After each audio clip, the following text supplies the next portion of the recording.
So guys, ayan kakadating nga lang pala ni Naga at call center. Nagpa-ultrasound sila guys. Ito ang nakita. Ayan. Ayun. Guys, ari hindi ko pa maalam kung anong resulta gawa. Pero nandito na, kaya lang hindi namin alam kung paano basahin. Kaya babalik pa ako sa AJIS para ipabasa sa Doktor. sa OB. Tapos nagpa-test na din ako ng Ihe. ihi. Tapos ari yung anong tawag doon? Ultrasound. Hindi, transb. Transb. Akala ko yung normal na ultrasound lang din eh. Di, Naipasok okay. sana. Pante, ibang kanta, kapante ako. Nung sinabing transb, naalala ko yung kay Inay ginanon din eh. Sabi ni Inay, Naipasok sa kipay. Naganyong ka naman. Tuwan-tuwa naman ah. Na-miss naman ang sensation ng Eti. Guys, ito naman si guys dumating na dito. Naglulupag eh dahil ang gamot niya ay worth of 4,000 pesos. Ayan. Kulang pa ng Kulang pa, hindi pa kompleto yan. Hindi pa yan kumpleto, kulang pa ng 50 Ay, pieces. Alam mo gang, ay kukwento ko sa'yo. Sabi niya, sisibili mo na nga ako ng ano, ng gamot sa Ligopa.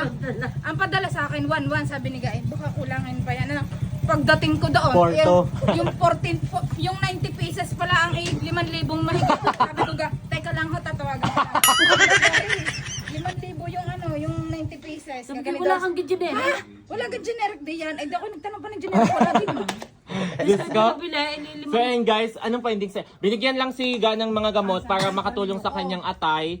Pero kung hindi po makakatulong, mag-ano siya, mag-undergo siya sa yung ipapasok yung camera sa loob ng gastroscopy. Ayun guys, Ito guys, oh, may request na. may request na siya. Nabot na ako ng ulan, babay. Andito naman kami ni Tito Arch. Ayan, nagpatuloy nagpapalakas si Sila Tito po ang Arch kasi bumabasa. nalalambot siya today.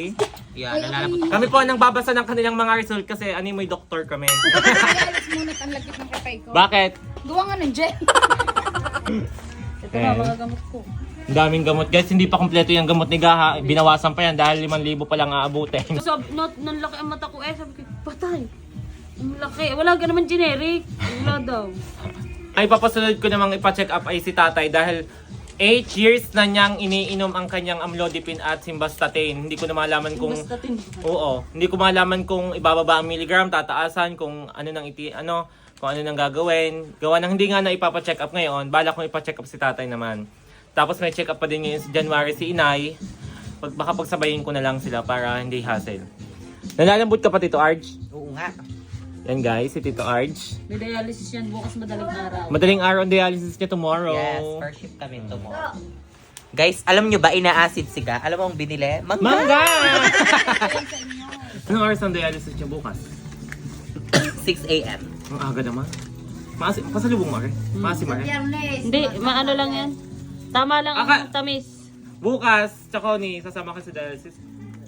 Baka.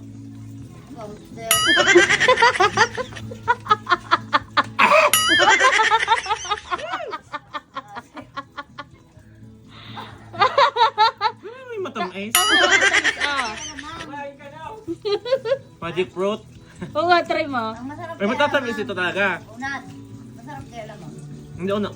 Hindi lasang asin. Sa Hindi mo asim pero tuloy ang pagkain. Naasin ako kay bakla. Kumuha ka na! may sausaw, tangi.